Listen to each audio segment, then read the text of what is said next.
नमस्कार बच्चों, class 9th physics continue करते हैं। अभी हमने नॉर्मल मेथड से इक्वेशन ऑफ मोशन को प्रूव करना सीखा था। अब यहाँ पे ग्राफिकल मेथड से इक्वेशन ऑफ मोशन को हम प्रूव करेंगे। सबसे पहले हम इक्वेशन ऑफ मोशन को प्रूव करने के लिए वेलोसिटी टाइम ग्राफ लेते हैं, यानी वेग और समय का ग्राफ। चूँकि जो आपके इक्वेशन ऑफ मोशंस हैं उनमें इनिशियल वेलोसिटी और फाइनल वेलोसिटी लगभग सभी इक्वेशन में, चाहे फर्स्ट इक्वेशन ऑफ मोशन हो, चाहे सेकंड इक्वेशन ऑफ मोशन हो, चाहे थर्ड इक्वेशन ऑफ मोशन हो, इनिशियल वेलोसिटी और फाइनल वेलोसिटी की बात हुई है। तो यहाँ पे हम वेलोसिटी टाइम ग्राफ को ही कंसीडर करेंगे। वेलोसिटी टाइम ग्राफ के द्वारा हम इक्वेशन ऑफ मोशन को प्रूव करेंगे। तो इक्वेशन ऑफ मोशन को प्रूव करने के लिए आपको कौन सा ग्राफ लेना है? वेलोसिटी टाइम ग्राफ लेना है। यहाँ पे एक्स एक्सिस पर हमने टाइम को दिखाया है, वाई एक्सिस पर हमने वेलोसिटी को दिखाया है, यानी वेग को दिखाया है। तो यहाँ पे देख रहे होंगे एक पॉइंट आपका ओ है, जहाँ पर एक्स भी 0 है, वाई भी 0 है। एक्स यानी कि टाइम, यहाँ पे टाइम भी 0 है। y यानी कि वेलोसिटी, यहाँ पे वेलोसिटी भी 0 है। अगर हम यहाँ से ग्राफ को बनाते हैं तो यहाँ पर इनिशियल वेलोसिटी भी आपकी 0 होगी। यहाँ पे इनिशियल वेलोसिटी आपको 0 नहीं रखना है, क्योंकि अगर इनिशियल वेलोसिटी आपने 0 कर दिया तो पहला ही इक्वेशन है v बराबर u प्लस AT। अगर यहाँ पे 0 हो गया तो आपको मिलेगा v बराबर AT, लेकिन आपको u भी तो रखना है, यानी u की कुछ न कुछ वैल्यू होनी चाहिए, u का कुछ न कुछ मान होना चाहिए। तभी हमने y पर कुछ डिजिट्स छोड़कर, यानी कुछ जगह छोड़कर हमने ग्राफ को बनाया है। यानी इतनी वैल्यू, जहाँ तक हमारी ये पेन चल रही है, इतनी वैल्यू u है। u है मतलब इनिशियल वेलोसिटी है, इतनी वैल्यू इनिशियल वेलोसिटी। अगर हम यहाँ से ग्राफ बनाए होते तो इनिशियल वेलोसिटी आपकी 0 हो जाती, और अगर इनिशियल वेलोसिटी आपकी 0 हो जाती तो इक्वेशन ऑफ मोशन में u अगर 0 हो जाता तो फिर ये आपका कंप्लीट इक्वेशन ऑफ मोशन नहीं बन पाता। तो हमने क्या किया, यहाँ से ग्राफ को बनाया। जब यहाँ से हमने ग्राफ को बनाया तो ये हमारी हो गई u की वैल्यू। ये जो आपकी y एक्सिस है, इस पूरे को हमने फाइनल वेलोसिटी v तक मान लिया है। यहाँ पर EC पूरी आपकी फाइनल वेलोसिटी है v। v को हम फाइनल वेलोसिटी से रिप्रेजेंट कर रहे हैं। जब आपका OAU हो गया और पूरा आपका v है, तो v में से अगर हम इस u को घटाते हैं तो यही आपका मिलेगा BE, इतना। यानी इतनी वैल्यू को हमने क्या लिख दिया, v माइनस u, इतनी वैल्यू।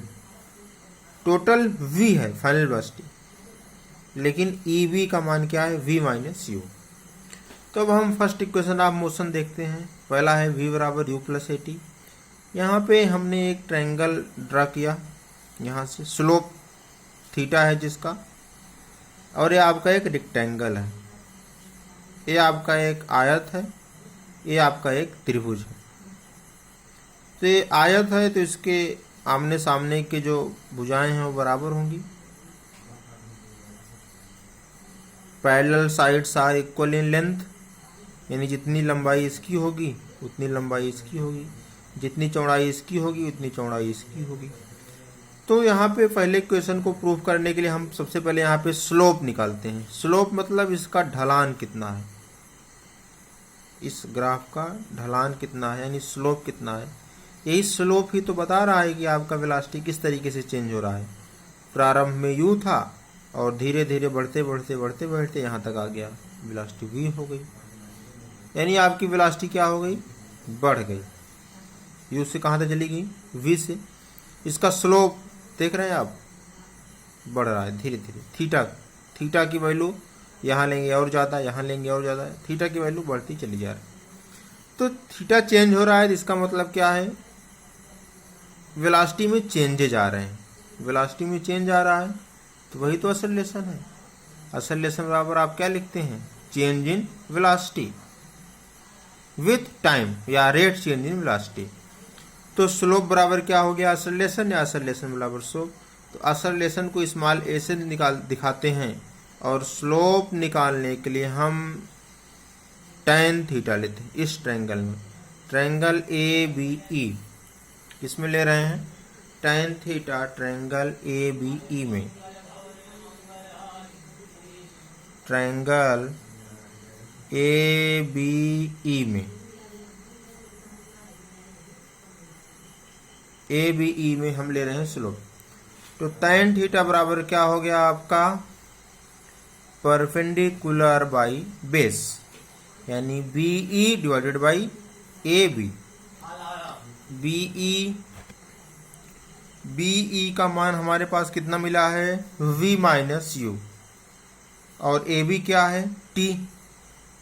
ए बी, क्योंकि ओ सी आपका क्या है, टाइम, जैसे आप टाइम दिखा रहे हैं, तो ये इसके क्या है, साइड की लेंथ है ना, सामने सामने की आर्म है। तो जितना ओ सी होगा उतना ए बी होगा, यानी ये भी टी है तो ये भी स्मॉल टी है। तो ए बराबर हो गया v minus u by T. तो यहाँ से क्रॉस मल्टीप्लाई किए, v माइनस यू बराबर ए टी, v बराबर यू प्लस ए टी। ये आपका first equation of motion proof हो गया। फिर चलते हैं सेकंड इक्वेशन ऑफ मोशन पर, जो कि है यस बराबर U T plus half A T square.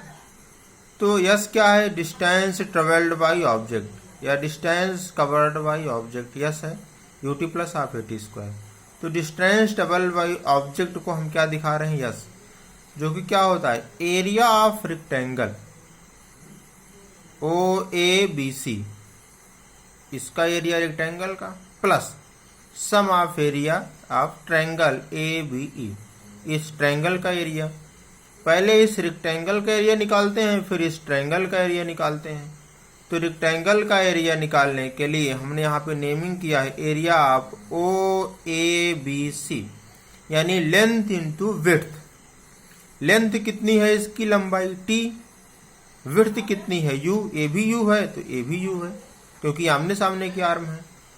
तो एरिया कितना हो गया इस रेक्टेंगल का, u T, plus area of A B E, यानी आपका triangle, triangle 1/2 base into height, base कितना है टी, हाइट कितना है v माइनस यू। तो यू टी प्लस 1/2 बेस कितना है स्मॉल टी, और इस ट्रायंगल की हाइट कितनी है v माइनस यू, ट्रायंगल की हाइट हो गई v माइनस यू। तो अब हमारे पास जो इक्वेशन बन गया वो बन गया यस बराबर U T plus half into t into v minus u. V minus u, यहाँ पे v के स्थान पे u प्लस ए टी रखेंगे हम फर्स्ट इक्वेशन ऑफ मोशन से। अब आप देख सकते हैं जो आपका फाइनल इक्वेशन बन गया, यस बराबर U T plus 1/2 into T, और v के स्थान पे हमने रख दिया u प्लस ए टी, तो u plus a T minus you, u से u कैंसिल आउट हो जाएगा, ए टी यहाँ पे बचेगा। तो ए टी को जब टी से आप मल्टीप्लाई करेंगे तो बचेगा ए टी स्क्वायर। तो यस बराबर U T plus half A T square, ये सेकेंड इक्वेशन ऑफ मोशन आपका प्रूफ। फिर चलते हैं थर्ड इक्वेशन ऑफ मोशन पर, v स्क्वायर बराबर यू स्क्वायर प्लस 2as है। यहाँ पे वही कॉन्सेप्ट अप्लाई करेंगे, डिस्टेंस ट्रेवल्ड बाय ऑब्जेक्ट, जिसको हम यस दिखा रहे हैं। तो यहाँ पे हम पूरा आप ट्रेपेज मिलेंगे। तो ट्रेपेज का जो एरिया होता है 1/2 sum of parallel side into height, sum of parallel side into height. तो यस बराबर 1/2 सम ऑफ पैरेलल साइड। आप यहाँ पे देख रहे हैं पैरेलल साइड आपकी ए है, ओ ए एक पैरेलल साइड है और दूसरी ए है यहाँ। तो यहाँ पे हम sum of parallel side into height, trapezium का पैरेलल साइड हम लेंगे। ट्रेपेजियम की पैरेलल साइड आपकी है u इनिशियल वेलोसिटी और ce टोटल फाइनल वेलोसिटी। तो u प्लस v यानी 1/2 u प्लस v इंटू इस ट्रेपेजियम की जो हाइट है वो कितना है स्मॉल t। तो हाइट के स्थान पर हमने क्या लिख दिया स्मॉल t। तो बन गया यस बराबर 1/2 u प्लस v यानी v plus u into t का जो मान है हमने v बराबर u प्लस ए टी से t का मान हमने निकाल लिया v minus u by a. ये फर्स्ट इक्वेशन ऑफ मोशन से वैल्यू आई है v minus u by a. यहाँ पे v प्लस यू, यहाँ पे v minus u, a minus b, a plus b और a minus b, A square minus B square, यानी यस बराबर v square minus you square by 2a। अब आप cross multiply कर लेंगे तो आपको मिलेगा v square minus you square बराबर 2as, यानी v स्क्वायर बराबर you square plus 2as, hence proof. ये आपके तीनों इक्वेशन ऑफ मोशन से थे जो ग्राफिकल मेथड से हमने